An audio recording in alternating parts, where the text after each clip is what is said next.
ಕೆಲವೇ ಕ್ಷಣಗಳಲ್ಲಿ ಆರೋಪಿಗಳು ಜಡ್ಜ್ ಮುಂದೆ ಹಾಜರಾಗಲಿದ್ದಾರೆ. ಕೋರ್ಟ್ ಸಮಯ ಮುಗಿದ ಹಿನ್ನೆಲೆಯಲ್ಲಿ ನೇರವಾಗಿ ಈಗ ನ್ಯಾಯಾಧೀಶರ ಮುಂದೆ ಹಾಜರುಪಡಿಸಲಾಗುತ್ತೆ. ಈಗ ಮೆಡಿಕಲ್ ಟೆಸ್ಟ್ ಆಯ್ತು. ಈಗ ಅನ್ನಪೂರ್ಣೇಶ್ವರಿ ನಗರ ಪೊಲೀಸ್ ಠಾಣೆಯಲ್ಲಿ ಅಲ್ಲೇ ವೈದ್ಯರು ಬಂದಿದ್ರು, ಎಲ್ಲ ಚೆಕ್ ಮಾಡಿದ್ರು. ಈಗ ಕೋರ್ಟ್ ಸಮಯ ಮುಗಿಬಿಟ್ಟಿರುತ್ತಲ್ವಾ, 5 ಗಂಟೆ ಕ್ಲೋಸ್ ಆಗಿಬಿಡುತ್ತೆ. ಹಾಗಾಗಿನೇ ಈಗ ದರ್ಶನ್ ಪವಿತ್ರ ಸೇರಿ ಉಳಿದ ಆರೋಪಿಗಳು ಹಾಜರಾಗ್ತಾರೆ. ಎಲ್ಲರನ್ನೂ ಒಂದೇ ವ್ಯಾನ್ನಲ್ಲಿ ಕರೆದೊಯ್ಯೋಕೆ ಎಲ್ಲ ಸಿದ್ಧತೆಗಳನ್ನು ಮಾಡಿಕೊಂಡಿದ್ದಾರೆ. ಕೆಲವೇ ಕ್ಷಣಗಳಲ್ಲಿ ಆರೋಪಿಗಳನ್ನ ಜಡ್ಜ್ ಮುಂದೆ ಹಾಜರುಪಡಿಸ್ತಾರೆ. ಬಹುಶಃ ಕೋರಮಂಗಲಕ್ಕೆ ಕೋರಮಂಗಲ ಹೋಗ್ಬೋದು ಅಂತ ಅನಿಸ್ತಾ ಇದೆ. ಅಲ್ಲಿ ಜಡ್ಜ್ ಅವರ ನಿವಾಸ ಇದೆ. ಭಾರಿ ಭದ್ರತೆಯನ್ನು ಕೂಡ ಕೈಗೊಳ್ಳಲಾಗಿದೆ. ಎಲ್ಲರನ್ನೂ ಕೂಡ ಒಂದೇ ವ್ಯಾನ್ನಲ್ಲಿ ಕರೆದೊಯ್ಯುವಂಥ ಎಲ್ಲ ತಯಾರಿಯನ್ನ ಮಾಡಿಕೊಂಡಿದ್ದಾರೆ. 7 ಜನ ಆರೋಪಿಗಳು ಎಲ್ಲರೂ ಅರೆಸ್ಟ್ ಆಗಿದ್ದಾರೆ. ಎಲ್ಲರನ್ನೂ ವಶಕ್ಕೆ ತೆಗೆದುಕೊಂಡಿದ್ದಾರೆ. ದರ್ಶನ್ ಮಾತ್ರ ಬಾಕಿ ಇದ್ರು. ಅವರನ್ನು ಎತ್ತಾಕೊಂಡು ಬಂದರು ಹೊಸಕೆರೆಹಳ್ಳಿಯ ನಿವಾಸದಲ್ಲಿ. ಈಗ ಕುತೂಹಲ ಅಂತರೂ ಏನು ಉಳಿದಿಲ್ಲ. ಆರಂಭದಲ್ಲಿ ದರ್ಶನ್ ಅವರಿಗೆ ಬೇಲ್ ರದ್ದಾಗುವಂಥ ಸಾಧ್ಯತೆಗಳು ಹೆಚ್ಚಾಗಿತ್ತು ಅನ್ನೋದು ವಿಶ್ಲೇಷಣೆಗಳಾಗ್ತಾ ಇತ್ತು. ಯಾಕಂದರೆ ಸುಪ್ರೀಂ ಕೋರ್ಟ್ನಲ್ಲಿ ಬಂದಿರುವಂಥ ಕೆಲವೊಂದಿಷ್ಟು ಅವಾದ ಪ್ರತಿವಾದಗಳನ್ನ ನೋಡ್ತಾ ಇದ್ರೆ ನಮ್ಗೆ ಹಂಗೆ ಅನಿಸಿತ್ತು. ಆಮೇಲೆ ಹೈಕೋರ್ಟ್ಗೆ ತಪರಾಕಿಯನ್ನು ಹಾರಿಸಿತ್ತು. ಕಪಾಳ ಮೋಕ್ಷೆ ಮಾಡಿತ್ತು ಹೈಕೋರ್ಟ್ಗೆ ಸುಪ್ರೀಂ ಕೋರ್ಟು. ಹಾಗಾಗಿನೇ ಬಹುಶಃ ಅವರು ಕೂಡ ಅಂದ್ಕೊಂಡಿದ್ರು ಅಂತ ಕಾಣಿಸುತ್ತೆ. ಆದರೆ 50-50 ಇತ್ತು ಅವರಲ್ಲೂ ಕೂಡ. ದೇವರಲ್ಲಿ ಹರಕೆ ಹೊತ್ಕೊಂಡ್ರು, ದರ್ಶನ ಮಾಡಿದರು, ಯಾವುದೂ ಕೂಡ ಫಲ ಕೊಡಲಿಲ್ಲ. ದರ್ಶನ್ ಯಾಕೋ ಮಂಕಾದಂಗೆ ಕಾಣಿಸ್ತಾ ಇದೆ ಅಲ್ರಿ. ಮತ್ತೆ ಜೈಲಿಗೆ ಹೋಗ್ಬೇಕಂತ ಹೇಳಿದ್ರೆ ಯಾರಾದರೂ ಖುಷಿಯಿಂದ ಹೋಗ್ತಾರೇನ್ರಿ? ಖಂಡಿತವಾಗ್ಲೂ ನೋವಾಗಿರುತ್ತೆ, ಬೇಜಾರಾಗಿರುತ್ತೆ, ಹತ್ತಿರ್ತಾರೆ. ದರ್ಶನ್ನ ನೋಡಿ ಮಾಧ್ಯಮದವರು ಕಣ್ ತಪ್ಪಿಸಿ ಹೋಗಿದ್ದಾರೆ. ಹೆಂಗೆ ಹೋದ್ರು ಹೆಂಗೆ ಬಂದರು ಅನ್ನೋದೇ ಗೊತ್ತಾಗಿಲ್ಲ. ತಮಿಳ್ನಾಡಿಗೆ ಹೋಗಿದ್ದು, ಬಂದಿದ್ದು, ಅಲ್ಲಿ ಕಾರ್ ಚೇಂಜ್ ಮಾಡಿದ್ದು ನೋಡಿ. ಜೀಪ್ ಅವ್ರದ್ದು ರೆಡ್ ಕಲರು, ಅದನ್ನು ಬಿಟ್ಟು ಮತ್ತೆ ಇನ್ನೊಂದು ಕಾರಿಗೆ ಶಿಫ್ಟ್ ಆದ್ರು ಅವರು ಸಿನಿಮಾ ಸ್ಟೈಲ್ನಲ್ಲಿ. ಅಲ್ಲಿಂದ ಹೊಸಕೆರೆಹಳ್ಳಿಯ ವಿಜಯಲಕ್ಷ್ಮಿ ನಿವಾಸಕ್ಕೆ ಬಂದರು. ಅಲ್ಲಿಂದ ಅಂದರೆ ಹಿಂಬಾಗಿಲಿಂದ ಬಂದಿದ್ದವರಲ್ಲಿ ಪೊಲೀಸರು ಅವರನ್ನು ಕೂಡ ಕರ್ಕೊಂಡು ಬಂದರು ಅನ್ನಪೂರ್ಣೇಶ್ವರಿ ನಗರ ಠಾಣೆಗೆ. ನೋಡಿ, ಕ್ಯಾಮ್ರಾ ಕಣ್ಣಿಗೆ ಸಿಕ್ಕಿಲ್ಲ. ಒಳಗಡೆ ಏನೋ ಅನ್ನಪೂರ್ಣೇಶ್ವರಿ ನಗರ ಠಾಣೆಯಲ್ಲಿ ಕ್ಯಾಪ್ ಹಾಕೊಂಡು ಹೋಗ್ತಾ ಇದ್ದಂಥ ದೃಶ್ಯ ಸೆರೆ ಸಿಕ್ತು. ಬಹುಶಃ ತಲೆ ಕೂದಲು ತೆಗೆಸಿದ್ದಾರೆ ಕಂಪ್ಲೀಟ್ ಆಗಿ ಅಂತ ಅನ್ನಿಸ್ತಾ ಇದೆ ದರ್ಶನ್ ಅವರು. ಈ ಹಿಂದೆ ಸಾರಥಿ ಸಿನಿಮಾ ರಿಲೀಸ್ ಆಗುವಂಥ ಸಂದರ್ಭ, ಅಂದರೆ ಮೊದಲು ಜೈಲಿಗೆ ಹೋಗಿದ್ರಲ್ವ ಹೆಂಡತಿ ಮೇಲೆ ಕೈ ಮಾಡಿ, ಆ ಟೈಮ್ನಲ್ಲೂ ಕೂಡ ಅದೇ ಅವತಾರದಲ್ಲಿ ದರ್ಶನ್ ಇದ್ದರು. ಈಗ ಮತ್ತೆ ಅದೇ ರೀತಿಯಾಗಿ ಕಾಣಿಸಿಕೊಳ್ತಾ ಇದ್ರು. ಬಹುಶಃ ಕೆಲವೇ ಕ್ಷಣಗಳಲ್ಲಿ ನ್ಯಾಯಾಧೀಶರ ಮುಂದೆ ಎಲ್ಲ ಆರೋಪಿಗಳನ್ನು ಹಾಜರುಪಡಿಸ್ತಾರೆ. ಕೋರ್ಟ್ ಪ್ರಕ್ರಿಯೆ ಮುಗಿದ ಮೇಲೆ ಸಿದಾ ಪರಪ್ಪನ ಅಗ್ರಹಾರ ಜೈಲಿಗೆ ಹೋಗ್ತಾರೆ. ಪರಪ್ಪನ ಅಗ್ರಹಾರ ಜೈಲಿಗೆ ಈಗ ಬಳ್ಳಾರಿ ಜೈಲಿಗೆ ಹೋಗ್ಬೋದು ಅಂತ ಕೆಲವರು ಹೇಳ್ತಾ ಇದ್ದಾರೆ. ಯಾಕಂದರೆ ಆರಂಭದಲ್ಲಿ ನಾವು ನೋಡಿದ್ವಿ ಬಳ್ಳಾರಿ ಜೈಲಿಗೆ ಶಿಫ್ಟ್ ಮಾಡಲಾಯಿತು. ಯಾಕಂದರೆ ಇಲ್ಲಿ ಎಲ್ಲ ಅವಾಂತರಗಳನ್ನ ಮಾಡಿಕೊಂಡ್ರಲ್ಲ. ಹಾಗಾಗಿ ಮತ್ತಷ್ಟು ಮಾಹಿತಿ ಸಂತೋಷ್ ನೀಡ್ತಾರೆ. ಸಂತೋಷ್, ಈಗ ಗಮನಿಸ್ತಾ ಇದ್ದೀವಿ ಎಲ್ಲ ಆರೋಪಿಗಳನ್ನು ವಶಕ್ಕೆ ತೆಗೆದುಕೊಳ್ಳಲಾಗಿದೆ. ಮೆಡಿಕಲ್ ಟೆಸ್ಟ್ ಕೂಡ ಆಗಿದೆ. ಜಡ್ಜ್ ಮುಂದೆ ಹಾಜರುಪಡಿಸುವಂಥ ಸಂದರ್ಭದಲ್ಲಿ ಏನೆಲ್ಲ ಪ್ರಕ್ರಿಯೆಗಳನ್ನು ಮಾಡಲಾಗುತ್ತೆ? ಸಿದಾ ಪರಪ್ಪನ ಅಗ್ರಹಾರಕ್ಕೆ ಕರ್ಕೊಂಡು ಹೋಗ್ತಾರಾ ಅಥವಾ ಬಳ್ಳಾರಿ ಜೈಲಿಗೆ ಶಿಫ್ಟಾ? ಹೇಗೆ ಸಂತೋಷ್ ಅಂತ?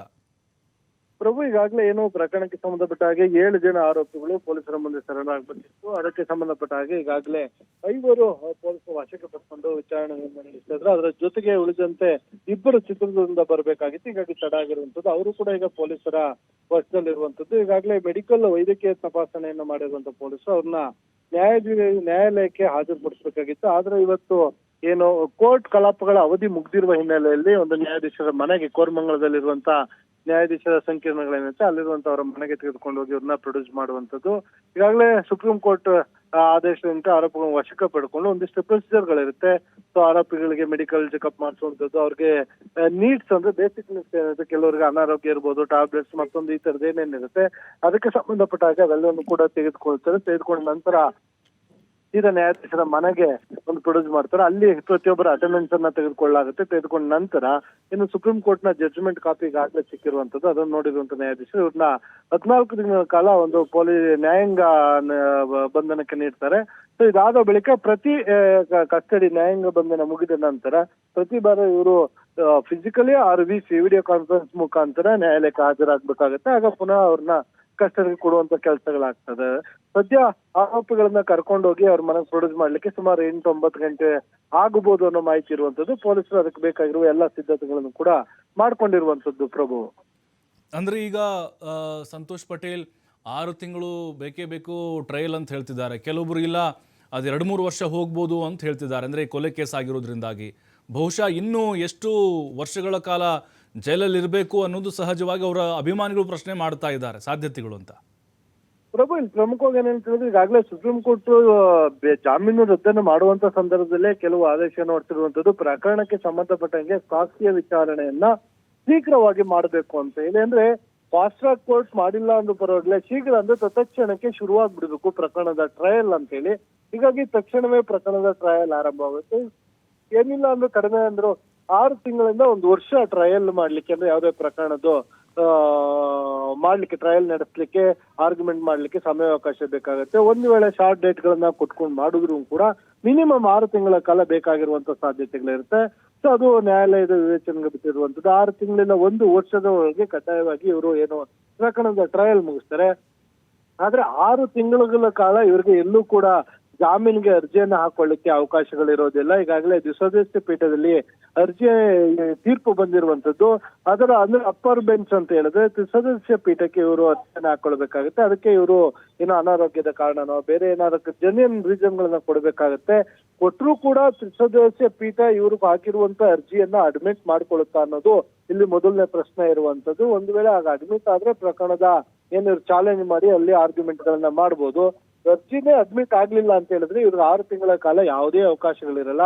6 ತಿಂಗಳು ಕಳೆದ ನಂತರ ಮತ್ತೆ ಕೆಳ ಹಂತದ ನ್ಯಾಯಾಲಯದಿಂದ ಬದಲಾದ ಸನ್ನಿವೇಶ ಅಂತ ಹೇಳಿ ನಾವು ಕಾನೂನು ಭಾಷೆಯಲ್ಲಿ ಕರೆಯುವಂಥದ್ದು. ಬದಲಾದ ಸನ್ನಿವೇಶದಲ್ಲಿ ಇವರು ಮತ್ತೆ ಅರ್ಜಿಯನ್ನ ಹಾಕೊಳ್ಬೇಕಾಗುತ್ತೆ ಜಾಮೀನನ್ನು ಕೋರಿ. ಏನು ಈ ಹಿಂದೆ ಇವರು ಜಾಮೀನು ಪಡ್ಕೊಳ್ಳಿಕ್ಕೆ ಕೆಳ ಹಂತದ ನ್ಯಾಯಾಲಯದಿಂದ ಸೆಷನ್ಸ್ ಕೋರ್ಟ್ ಇಂದ ಇವ್ರು ಏನು ಅರ್ಜಿಯನ್ನ ಹಾಕೊಂಡು ನಡೆಸಿದ್ರು, ಅದೇ ರೀತಿಯಾಗಿ ಬದಲಾದ ಸಮಯದಲ್ಲೂ ಕೂಡ ಇವರು ಅದೇ ರೀತಿಯಾಗಿ ಮತ್ತೆ ಅರ್ಜಿಯನ್ನ ಹಾಕೊಳ್ಬೇಕಾಗುತ್ತೆ. ಅದಕ್ಕೆ ಏನಿಲ್ಲ ಅಂದ್ರೆ 6 ತಿಂಗಳ ಕಾಲ ಇವರು ಕಾಯ್ಬೇಕಾಗತ್ತೆ. ಅದರ ಒಳಗಾಗಿ ಏನಾದ್ರು ಚಾರ್ಜ್ ಫ್ರೇಮ್ ಆಗಿರುವ ಹಿನ್ನೆಲೆಯಲ್ಲಿ ಆರ್ಗ್ಯುಮೆಂಟ್ ಆಗಿ ಪ್ರಕರಣಕ್ಕೆ ಸಂಬಂಧಪಟ್ಟ ಹಾಗೆ ತೀರ್ಪು ಬಂದ್ರೆ, ಅಂದ್ರೆ ಇಡೀ ಪ್ರಕರಣದಲ್ಲಿ ಆರೋಪಿಗಳೇನಿದ್ದಾರೆ ಇದರಲ್ಲಿ ಯಾರು ದೋಷಿ ಯಾರು ನಿರ್ದೋಷಿ ಅನ್ನೋದನ್ನ ಒಂದು ಕೋರ್ಟ್ ನ್ಯಾಯಾಲಯ ಚಾರ್ಜ್ ಫ್ರೇಮ್ ಮಾಡಿ ಆರ್ಗ್ಯುಮೆಂಟ್ ಟ್ರಯಲ್ ನಡೆಸಿದ ನಂತರ ಹೇಳುತ್ತೆ.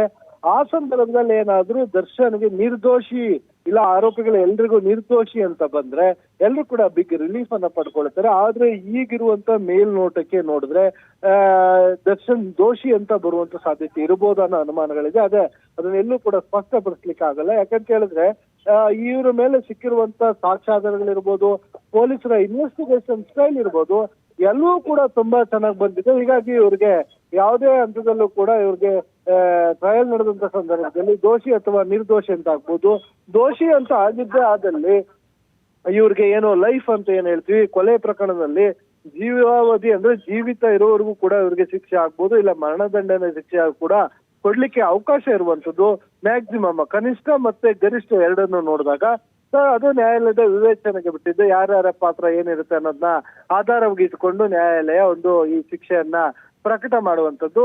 ಸೊ ಇದಕ್ಕೆ ಸುಮಾರು 6 ತಿಂಗಳ ಕಾಲ ಸಮಯಾವಕಾಶ ಬೇಕಾಗುತ್ತೆ. ಅಲ್ಲಿವರೆಗೂ ಕೂಡ ಇವರೆಲ್ಲೂ ಯಾವುದೇ ರೀತಿಯಲ್ಲೂ ಹೊರಬರ್ಲಿಕ್ಕೆ ಅವಕಾಶಗಳಿರಲ್ಲ. ಏನಾದ್ರೂ ಫೆರಲ್ ಮಾದರಿಯಲ್ಲಿ ರಜೆಗಳನ್ನು ಕೇಳುವಂತದಕ್ಕೆ ಕಾನೂನು ಅಡಿಯಲ್ಲಿ ಅವಕಾಶಗಳಿದ್ರೆ ಅದೊಂದು ಅವಕಾಶ ಇರಬಹುದು. ಸೊ ಒಂದು ವೇಳೆ ಇವರು ಮತ್ತೆ ಸೆಷನ್ ಕೋರ್ಟ್ ನಲ್ಲಿ ಹಾಕಿದಂತ ಅರ್ಜಿಗಳು ರಿಜೆಕ್ಟ್ ಆದ್ರೆ, ಸೊ ಇವ್ರಿಗೆ ಅದ್ರೊಳಗೆ ಏನಾದ್ರೂ ತೀರ್ಪು ಬಂದ್ರೆ ಈಗ ನಾನು ಹೇಳಿದಾಗ ಮೊದಲೇ ಇವರು ದೋಷಿ ಅಂತ ಹೇಳಿದ್ರೆ ಪರ್ಮನೆಂಟ್ ಜೈಲಲ್ಲಿ ಇರಬೇಕಾಗುತ್ತೆ. ಮತ್ತೆ ಆ ಆದೇಶವನ್ನು ಇವರು ಮತ್ತೆ ಅಪ್ಪರ್ ಕೋರ್ಟ್ಗೆ ಹೋಗಿ ಚಾಲೆಂಜ್ ಮಾಡ್ಬೇಕಾಗತ್ತೆ. ಇಲ್ಲ ಇವರು ನಿರ್ದೋಷಿ ಅಂತ ಬಂದ್ರೆ ಇವರು ಬಿಗ್ ರಿಲೀಫ್ ಅನ್ನ ಪಡ್ಕೊಂಡು ಹೋರಾಟವನ್ನ ಮಾಡ್ಬೋದು. ಪ್ರಭು, ಸಂತೋಷ್, ನಾವು ನೋಡ್ತಾ ಇದ್ದೀವಿ ದರ್ಶನ್ ಅವರು ಮಾಧ್ಯಮಗಳ ಕಣ್ ತಪ್ಪಿಸಿ ಅಲ್ಲಿ ತಮಿಳುನಾಡಿಂದ ಅಲ್ಲಿ ಹೊಸಕೆರೆಳಿಯ ಫ್ಲಾಟ್ಗೆ ಬಂದು ಅಲ್ಲಿಂದ ಹಿಂದಿನ